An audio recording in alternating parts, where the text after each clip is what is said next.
Alors, vous avez vu, j'ai distribué des donuts. Il ne faut pas les manger pour le moment. Ça va être une expérience mathématique au milieu de l'exposé. Il n'y a pas tout le monde qui a eu. J'ai juste distribué ce qu'on avait. Mais il y a plus de donuts dans la pause aussi. Alors, pour ceux qui n'ont pas eu, vous pouvez continuer dans la pause. Vous allez les manger pendant l'exposé parce qu'elles vont se décomposer. Ok, alors j'aimerais vous parler des expériences que j'ai faites dans ma vie qui ont un lien avec les maths. Et je vais commencer avec un exemple très simple. Quand j'avais votre âge, je faisais beaucoup de vélo et il y avait beaucoup de vélomoteurs. Je ne sais pas s'il y a encore ces vélomoteurs maintenant, mais ça m'énervait tout le temps parce que ces vélomoteurs me dépassaient tout le temps. Ils ont un moteur, ils vont un peu plus vite que moi, je pouvais aller à vélo. Et je fais du sport depuis là, et je fais du sport encore maintenant, mais ça me dépassait ces vélomoteurs tout le temps. Et ça faisait un son comme ça. Mo, mo. Et moi, je allais à l'école, et tout le temps, ça faisait ça. Et à un certain moment, je me suis dit, avec ces différences, ça devrait quand même être possible de connaître la vitesse de ces vélomoteurs.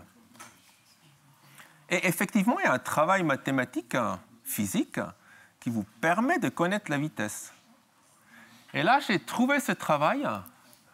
C'est un travail avec le titre « Über das farbige Licht der Doppelsterne und einiger anderer Gestirne des Himmels ».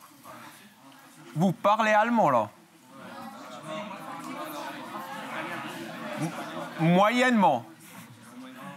Alors, je vous dis, c'est un travail qui a été présenté devant les scientifiques de Prague le 25 mai 1842. Et j'ai pris quelques phrases de ce travail. Et le chercheur, il explique dans ce travail, mais qu'est-ce qu'il va se passer si soit l'observateur, soit l'objet qui bouge et fait le bruit sont en mouvement. Soit un bouge, soit l'autre bouge, soit les deux bougent. Et pour moi, c'est exactement les deux bougent. Moi, je suis à vélo et il y a un vélomoteur qui dépasse. Ça, c'est exactement ma situation. Et après, il dit, si on connaît la vitesse de ces deux objets, et cette vitesse est en proportion, alors on comprend facilement que si les deux objets s'approchent, l'onde du son devrait être comprimée et la longueur d'onde devrait changer. Et si les deux objets s'éloignent, l'onde devrait être plus longue. Et c'est exactement ça ce que j'entendais. C'était plus aigu quand le vélomoteur s'approche de derrière, et après c'est plus long quand il s'éloigne. Vous connaissez qui est ce monsieur? Ouais. C'est Doppler, bravo, oui, c'est Doppler. C'est de Christian Doppler en 1842 et c'était confirmé par un chercheur néerlandais avec un nom extrêmement compliqué, Christophe Hendrik Diederik Bies Ballo. Et je pense qu'on a un néerlandais dans l'audience et j'ai mal prononcé. J'ai même mal écrit. Alors, tu pourrais me corriger? Comment ça se prononce? Oh, ok, voilà, ça, j'arrive pas à faire. Et il l'a vérifié. Et comme il l'a vérifié, c'est magnifique. Il a mis des musiciens sur un train de ligne entre Utrecht et Amsterdam. Et il jouait des notes. Et il avait des observateurs à l'extérieur du train. Et il a vérifié. Alors, comment ça fonctionne? Il y a une formule super simple. Si C, c'est la vitesse de l'onde, là, c'est la vitesse du son, la fréquence de celui-là qui écoute n'est pas la fréquence de celui-là qui émet. Il y a un facteur qui corrige. C'est la vitesse du son divisée par la vitesse du son moins la vitesse de l'émetteur. Et avec ça, on peut distinguer les deux sons et obtenir la vitesse. Maintenant, je vous ai fait « oh ». C'est ça ce que j'entends tout le temps, c'est dans mon cerveau. Alors, qu'est-ce que c'est comme vitesse? Ça se calcule. Et j'ai fait un tableau. Si vous connaissez un peu de musique, la seconde mineure, par exemple, suivant Bach, avec le piano bien tempéré, c'est la 12e racine de 12. C'est non. Ça, c'est une seconde mineure. Ça fait 35 km. Et ça, c'est à peu près la vitesse du vélomoteur. C'est juste. Mais si c'est une seconde majeure, là, ça fait 70 km. Et sur l'autoroute, c'est une tierce mineure. Et si vous faites un TGV, ça fait presque une octave. Et j'ai essayé dans le TGV, ça ne marchait pas du tout. Ça faisait ouh. Parce que ces deux qui se croisent à 2 fois 300, ça fait 600. Et ça vous n'arrivez pas à entendre. Et l'octave ? L'octave, c'est na, la. Ça, vous n'entendez jamais non plus, c'est juste... on n'a pas l'occasion. Par contre, ça entend tout le temps. Et ça aussi, si vous êtes en bord de la route, ça vous entendez. Après, je me suis dit, pourquoi pas faire une application sur les téléphones portables, parce qu'il n'y a pas tout le monde qui a l'oreille musicale. Et le téléphone portable a un microphone. Alors, sur le téléphone portable, si vous faites une application, vous mettez, et il y a un véhicule qui passe, et après, vous lisez la vitesse. Ça devrait fonctionner. Alors, je suis allé au bord de la route et j'ai commencé à mesurer ce qu'on entend avec un téléphone portable. Et c'est ça ce qu'on entend.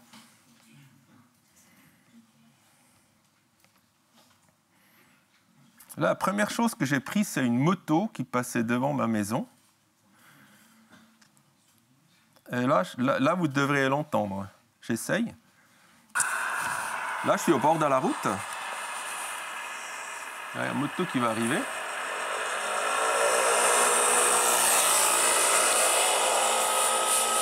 Vous avez bien entendu, ce truc il est à 40, 45 à peu près.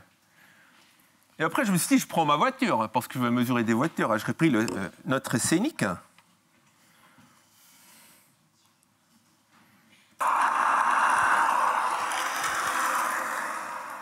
Voilà. Même si vous avez un oreille musicale, là, ça devient difficile. Ça veut dire qu'il faut faire des maths. Il faut faire une transformée de Fourier de ce qu'on entend et trouver le changement de la fréquence. Mais c'était quand même un peu déprimant parce qu'on entendait tellement mal. Alors je me suis dit, je vais prendre la radio et mettre un son comme l'orchestre sur le train, ouvrir les fenêtres, et c'est mon fils qui mesure. Alors je fais ça.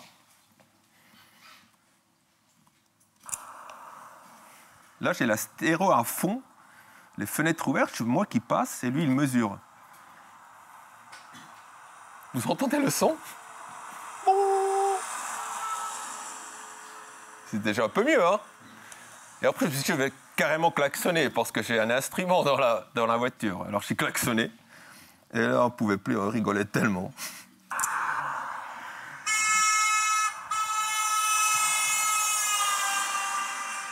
Là, vous voyez, là, je vais à 70 à peu près. Et après, on a programmé.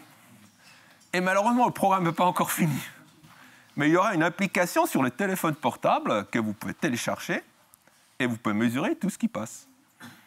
Ça, c'est une utilisation de mathématiques pour un problème de tous les jours que je trouvais vachement sympa à vous montrer.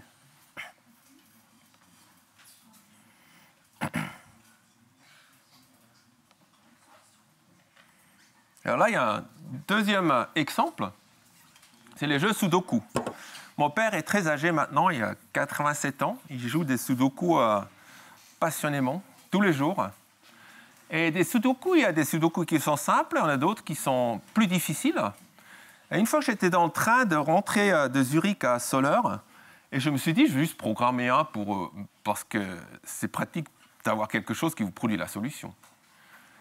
Et les Sudoku, pour les humains, c'est difficile. Pourquoi c'est difficile ? Si vous êtes un humain, vous regardez ces chiffres et vous cherchez un case quelque part où vous êtes sûr ce qu'il faut mettre. Alors, essayons de faire ça ici.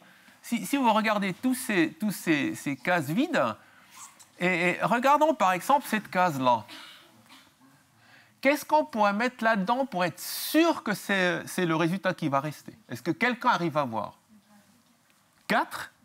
4, c'est très bien. Et pourquoi on va 4? Parce qu'il y a 4 là, alors 4, on ne peut pas mettre là. Et il y a 4 là aussi, alors 4, on ne peut pas mettre là. Et encore un 4 là, on ne peut pas. Alors, forcément, c'est 4. Alors, l'humain doit voir ça quand il joue le Sudoku. Alors, mettons un 4. Voilà. Et maintenant, le suivant, qu'est-ce qu'on pourrait prendre si on regarde, je pense, le suivant, il y a un qui est bien, ce qui est là. 5, oui, excellent, 5. Alors, mettons un 5. Et là, vous voyez, le 5, c'est bon parce qu'il y avait un 5 là, il y avait un 5 là et un 5 là. C'est bon. Est-ce que vous voyez un suivant? 9, bravo.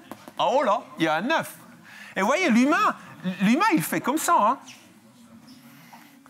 Ouais, maintenant, on pourrait continuer comme ça, mais à un certain moment, ça devient difficile parce que là, on pourrait mettre un 5 là, mais on n'est pas très sûr, il peut être là aussi, ou le 5 pourrait être là, ou le 6 là, et là, le cerveau commence à peiner. Mais pour un programme, c'est ultra simple de jouer au Sudoku, c'est trivial. Hein. Un ordinateur, il joue comment au Sudoku? Il joue comme ça, il fait ligne par ligne. Il fait ligne par ligne, et il commence à mettre des chiffres, et il ne se soucie pas si c'est faux ou juste, il vérifie juste que pour le moment, c'est bon. Alors, si je commence en haut, là, ici, est-ce que je peux mettre un 1? 1, c'est bon. Alors, mettons un 1. Peut-être c'est faux, mais ce n'est pas grave. On met un 1. Après, je continue là. Qu'est-ce que je peux mettre? 1, je ne peux plus mettre. Mais qu'est-ce que je peux mettre? 2, je ne peux pas mettre non plus. 3, je peux... Ok, mettons un 3. Et maintenant, à droite, là, je peux mettre quoi? 1, non. 2, 3, 4, 5. On met un 5. Cool. Et là, on met quoi? 1, 2, 3, 6, 8. Et après, on continue à droite. Qu'est-ce qu'on peut mettre là?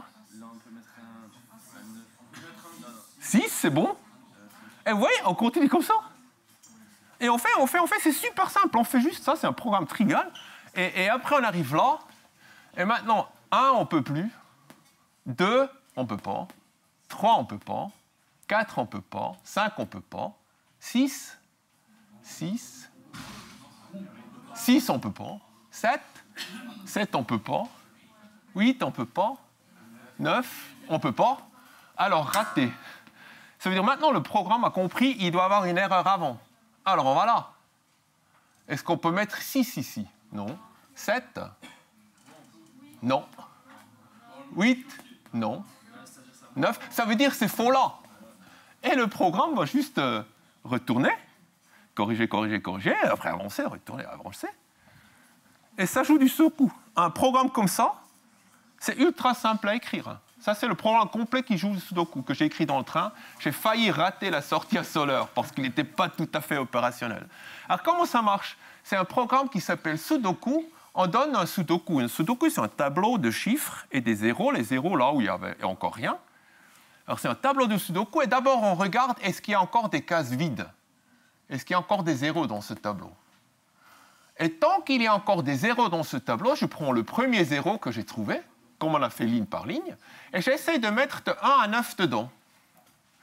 Ça, c'est une boucle, j'essaie de mettre 1 à 9. Et la première chose à tester, est-ce que je peux mettre ce chiffre K dans le tableau? Et si je peux le mettre, c'est bon, je le mets. Et j'appelle le programme lui-même, parce que c'est un nouveau Sudoku qui a juste un chiffre de plus. Alors j'appelle le programme lui-même. Et si ça marche, ça veut dire qu'il n'y a plus de zéros, j'ai trouvé une solution. S'il y a encore des zéros, je mets des chiffres, et s'il n'y a plus de zéros, je donne la solution. Alors je vous montre comment ça fonctionne.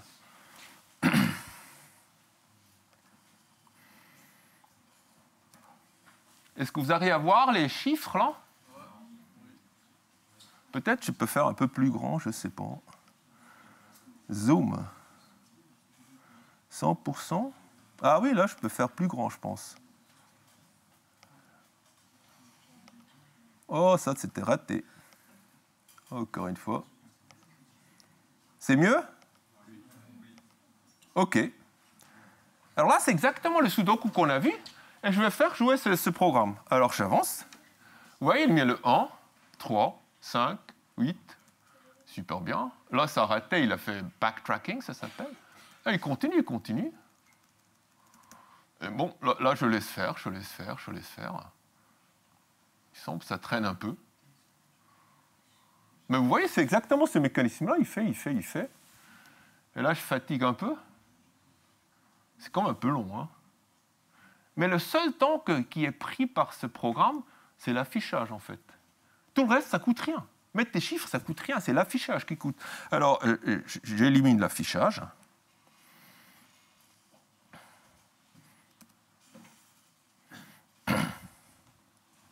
Et là, je fais tourner ce Sudoku. Et là, il faut voir, moi j'appuie maintenant, et vous allez voir la vitesse de solution. Là, c'est la solution.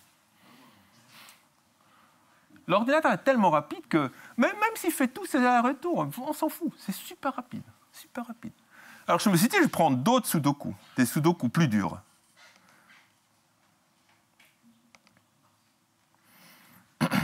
Alors, un Sudoku plus dur. J'ai cherché sur Internet, et voici des Sudoku. Bon, ça, c'est le premier que je vous ai montré, simple. Ça, c'est un Sudoku de mon beau-père en Slovaquie, qui joue aussi beaucoup de Sudoku, qu'il a peiné, il n'a pas pu finir. Et ça, c'est un Sudoku de champion aux États-Unis.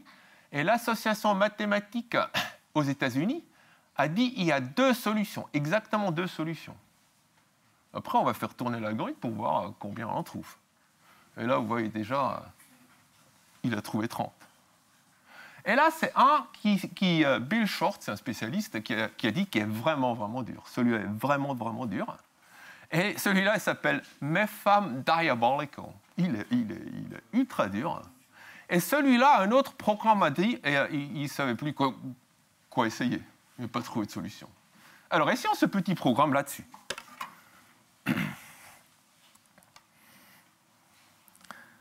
OK. Ça, c'est celui de Slovaquie. Trouver la solution, instantanément. Ça, c'est celui de championnat, où le AMS avait dit qu'il y a exactement 2 solutions. Je laisse. Bon, il produit des solutions, là. 30 solutions. Instantanément. Super rapide. Alors maintenant, prenons celui-là qui est Bill Short's Beware Very Challenging. Alors, j'appuie. Et là, ça bosse quand même un peu. Il est quand même dur. Ça veut dire pour l'humain, ça c'est... parce que l'humain, là, il doit aussi faire cette récursion, parce qu'il n'y a jamais unicité, il n'y a jamais... Et ça bosse. Mais bien sûr, il va marcher. Il l'a trouvé. Il ne peut pas rater, ce programme. Il est béton, il va tout trouver. Et il est super simple. Il a trouvé. Alors, je prends encore le Diabolical. Instantanément. Et encore celui-là, où l'autre programme ne savait plus quoi faire, instantanément. C'est un programme super simple. Ouais. Est-ce qu'il y a, dans celui-là, il y a plusieurs solutions, il y en a plusieurs? Chaque fois, quand il y a une seule, il affiche une seule, et quand il y a plusieurs, il les trouve tous. Ouais. Et c'est un programme extrêmement simple. Alors, bizarrement, il y a 3 semaines, mon fils, qui fait maintenant des études à Lausanne, à l'EPFL, m'a dit qu'ils ont un projet de semestre. Ils doivent écrire un programme qui joue au Sudoku. Alors, je lui ai dit, mais facile, tu mets ça, tu as fini, ton projet de semestre, c'est fini. Après, il dit, ah non, nous, on n'a pas le droit de faire ça, nous, on doit jouer comme un humain. Alors, zut. Maintenant, il faut un programme qui essaie de regarder dans quelle case on peut mettre une seule solution, et s'il y en a 2, il faut essayer de faire les 2, il faut trouver... C'est un programme de plusieurs pages. Je l'ai fait, suivant les instructions du prof à l'EPFL. Et mon fils a fait aussi. On l'a programmé, on l'a comparé, les 2 fonctionnent. Les 2 sont beaucoup plus rapides que celui-là, mais les indications n'étaient pas très bonnes de ce prof à l'EPFL. Et peut-être vous savez, il y a une compétition entre EPFL et Genève. Alors j'ai forcément dû faire mieux.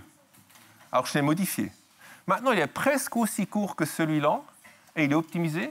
Et j'ai mesuré sur les 6 exemples que je vous ai montrés la performance.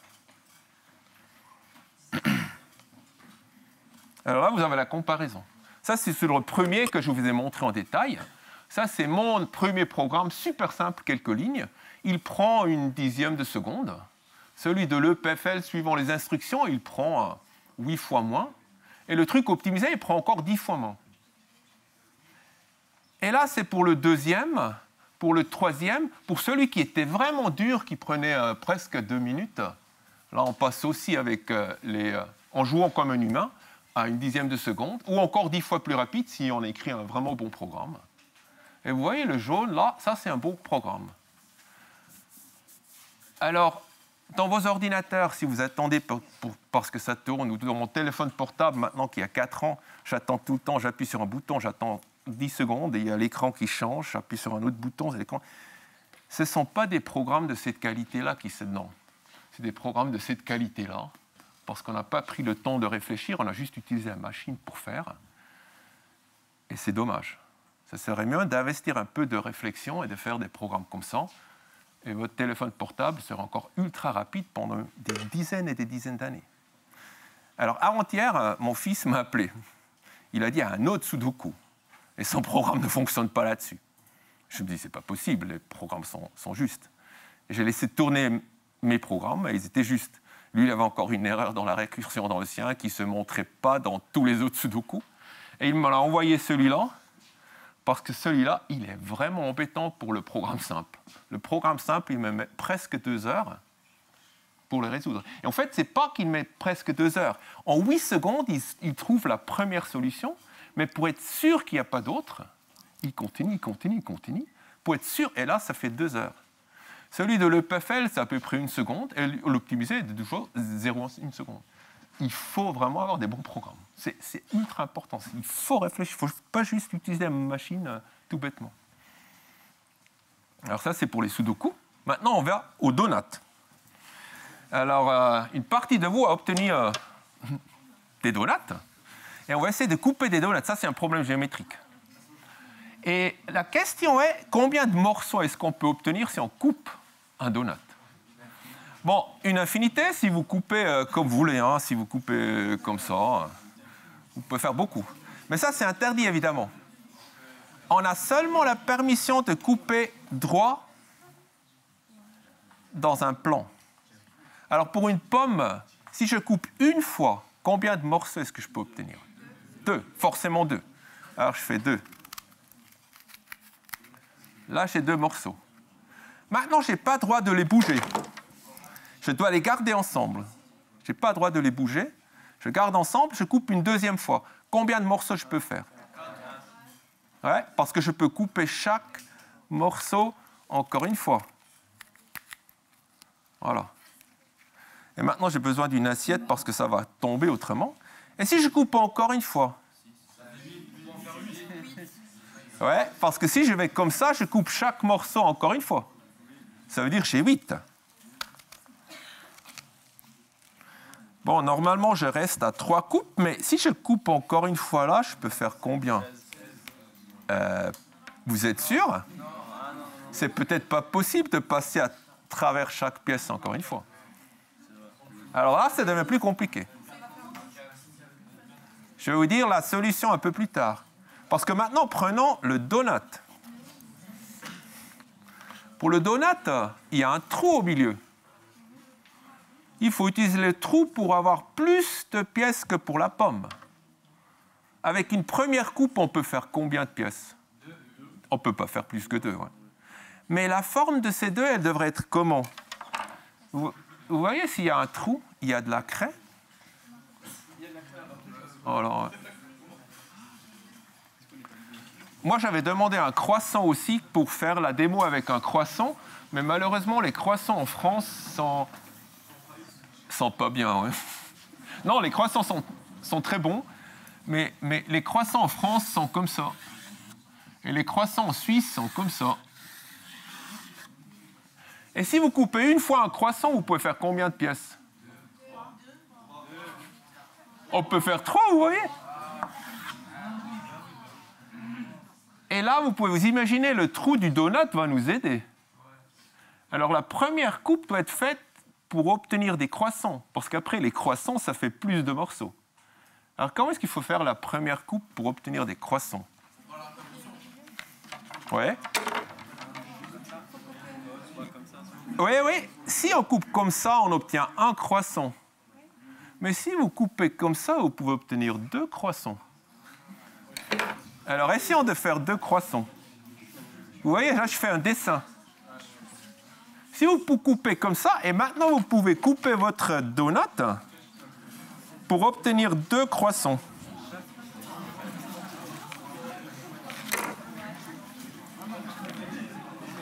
Oui, j'ai 2 croissants maintenant. Il faut en diagonale. Je vous montre. Hein. Il faut en diagonale. Il faut couper en diagonale pour faire 2 croissants, comme ça. Oui, ça c'est pas mal. Ouais, ouais. Là, il y a 2 croissants. Ouais, ouais. Il faut couper comme ça. Vous arrivez? Oui, oui, oui, c'est ça, oui. Ouais. Ouais, ouais, en diagonale comme ça. Non, non, non, il faut couper en diagonale. Il faut essayer de couper comme ça. Comme ça, il y a un croissant au-dessus et un autre croissant au-dessous, si on coupe dans ce sens-là. Ouais. OK. Et maintenant, la deuxième coupe. Maintenant, il faut couper chaque croissant en 3. Et ça, on peut. Il faut juste couper dans l'autre sens. Il faut couper comme ça. Et après, ça fait combien de pièces?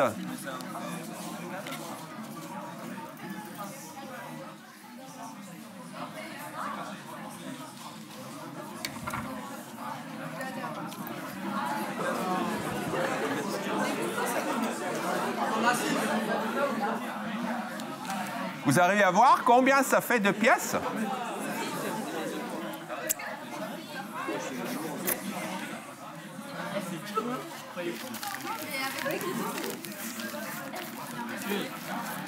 Bravo! C'est très bien ça, ouais. Vous avez bien fait aussi là, ouais, bravo. Ok, je pense que je continue à expliquer. Hein. Si vous coupez chaque croissant correctement, chaque croissant dans 3 pièces, ça veut dire que vous avez 6 pièces maintenant. Et maintenant, vous pouvez couper encore une fois. Alors, combien de pièces est-ce que ça donne? On va en faire 12. Alors, moi, j'ai réussi de faire 15. Alors, je vous montre un dessin de 15. Ça, c'est pas la peine d'essayer de couper pour le moment. Laissez vos donuts. Je vous montre une solution qui est 15.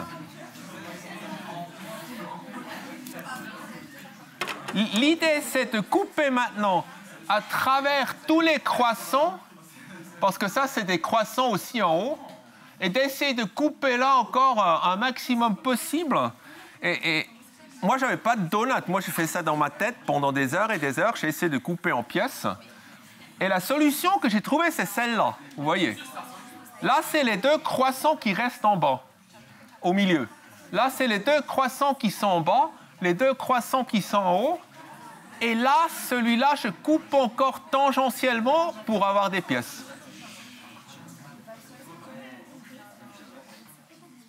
Et après, je me suis dit, il me faut un donut pour vérifier si c'est juste. Et j'ai sacrifié plein de donuts. Et la solution, elle est fausse. On ne peut pas faire 15. Alors, où est l'erreur? C'est très difficile à voir, ouais. Bah, le petit morceau, ça va pas devenir des bras. Ça va devenir des miettes. Oui, oui, de toute façon, il y avait des miettes. Oui. Celui-là, par exemple, c'est presque une miette. Mais le problème, c'est dans mon dessin, là, ces 2 donuts-là se touchent, mais pas comme ça. Là, je n'ai pas pu couper les 2. J'ai juste pu couper soit celui-là, soit celui-là. Ça veut dire qu'il y a 2 de moins. 13, c'est le maximum qu'on peut faire, mais pas 15. Et après, je me suis dit, je vais regarder, est-ce que quelqu'un a réfléchi sur ces donuts? Et effectivement, il y a une publication de Martin, et pas moi, Martin Gardner, pas Gander, dans le Scientific American. Et ça, c'est la formule pour couper n fois. Vous pouvez couper 4, 5, 6, 7, 8. Et là, c'est la formule pour la pomme.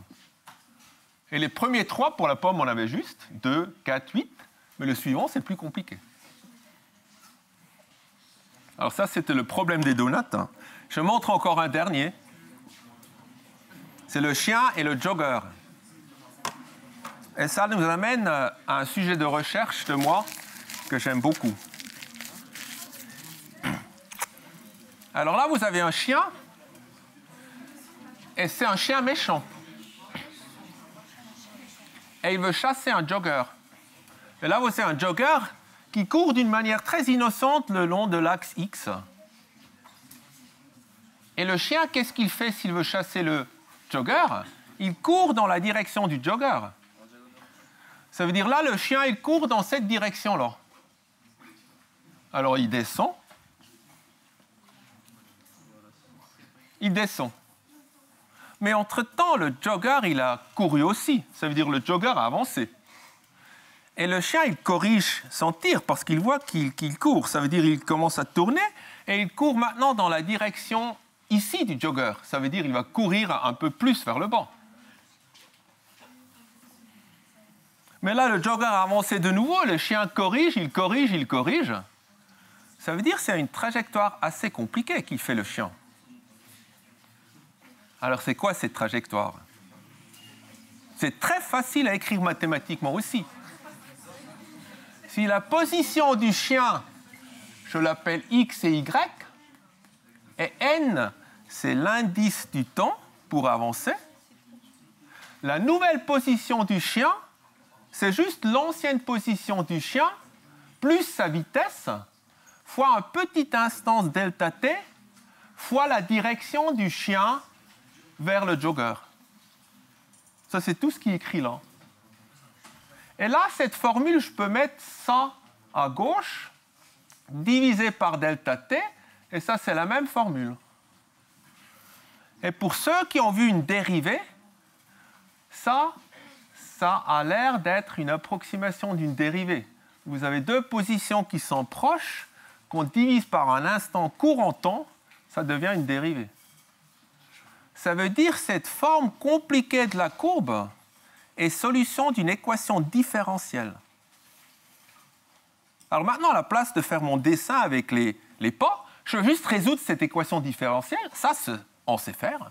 Et je vous montre ce qui se passe avec le chien et le jogger.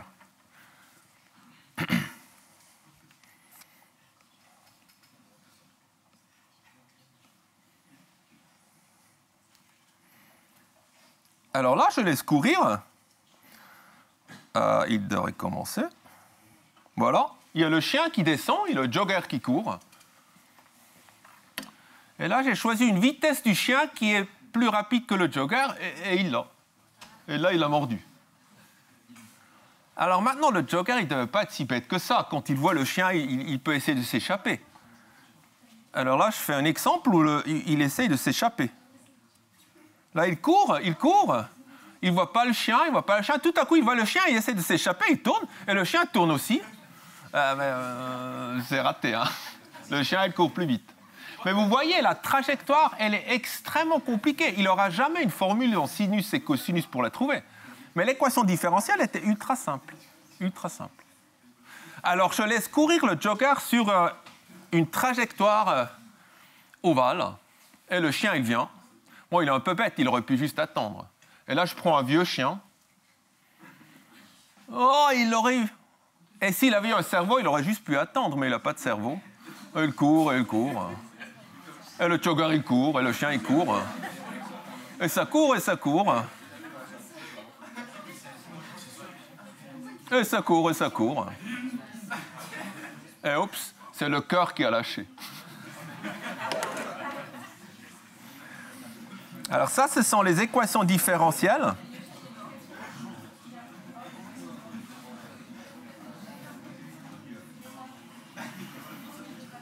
Et pour finir, je vous montre encore deux exemples, parce que la nature était faite pour produire des équations différentielles. On fait toutes des équations différentielles. Les sinus, cosinus exponentiels, c'est des construits par hasard beaux en mathématiques, mais la nature, c'est des équations différentielles. Par exemple, la température dans cette salle, c'est exactement une équation comme pour le chien et le coureur. Il y a des dérivés. Il y a juste une petite différence. La température de la salle, il y a une dérivée par rapport à temps, exactement comme pour la trajectoire. Et à droite, il y en a d'autres dérivés. Et pour la chaleur, à droite, il y a une dérivée en direction x de la salle, une deuxième, une dérivée de y dans la salle et une dérivée en z dans la salle. Et si vous arrivez à résoudre cette équation, vous connaissez la température dans cette salle. Et vous, les élèves, sont dans la source, vous êtes tous un petit chauffage, là, et ça se calcule. Et moi, j'ai calculé à Montréal, parce que là, il fait froid, dans notre appartement, la température de notre séjour. Ça, c'était notre séjour. Là, c'était la porte d'entrée. Le couloir avait toujours une température de 15 degrés. C'était chauffé d'office pour le bâtiment. Là, il y avait une porte pour la cuisine. Là, il y avait une fenêtre qui était très mal isolée. Et en hiver, il fait moins 20 à Montréal. Ça veut dire là, on a une température de moins 20 dehors. Là, on a 15. Et le chauffage était placé devant la fenêtre. Là, il y a notre table, un bureau et un canapé. Alors, je résous cette équation pour vous montrer ce qui se passe. D'abord, j'ai résolu l'équation dans le cas stationnaire, sans avoir le temps. Et là, en été, quand dehors il fait 20 degrés, et le couloir il est à 20 degrés aussi, la température elle est à 20 degrés partout. Par contre, en hiver, quand la fenêtre est à moins 20 et la porte est à 15, ça gèle même à l'intérieur du séjour. Et ça, c'est vrai, si on éteignait le chauffage, les bouteilles gelaient ici. Ça, j'ai testé. Quand on est parti skier pendant 2 semaines. Alors, qu'est-ce qui se passe si on allume le chauffage maintenant? Alors, j'allume le chauffage.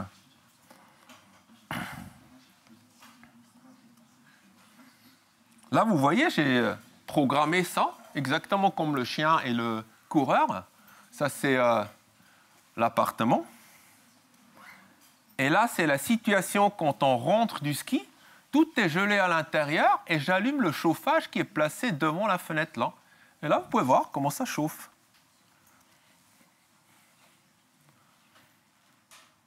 Et ça chauffe très bien. C'est une bonne idée de mettre le chauffage proche de la fenêtre mal isolée. On a une température d'à peu près 20 degrés, comme en été. On est un peu plus chaud là où il y a le chauffage, et ça chauffe assez rapidement. Après, j'ai fait un projet avec mes élèves à l'Université de Montréal, et j'ai demandé qu'ils dessinent précisément leur logement, et ils font des calculs. Et chez moi, comme vous avez vu, si le chauffage est placé là, ça chauffe bien. Mais si le chauffage avait été placé sur ce bord-là du mur, ça aurait été très mauvais comme chauffage. Très, très mauvais. Et actuellement, je calcule des chauffages au sol, et c'est très différent des chauffages à radiateur. Il faut faire très différemment. Et tout ça se calcule en faisant des équations différentielles. Et là, j'ai encore mon four micro-ondes qui, malheureusement, ne marche plus depuis 2 ans. Et je me suis dit, je vais essayer de cuire un poulet dans un four micro-ondes. Là, vous voyez le poulet. Le micro-ondes, c'est un Whirlpool Talent Combi micro-ondes. Et j'ai voulu savoir, est-ce que ça cuit bien ou pas? Vous savez comment ça cuit dans un four micro-ondes? Oui. En fait, c'est exactement la même chose que votre téléphone portable. Alors, si vous mettez votre téléphone portable contre votre tête, vous êtes en train de cuire votre cerveau, sauf que la puissance est beaucoup plus faible.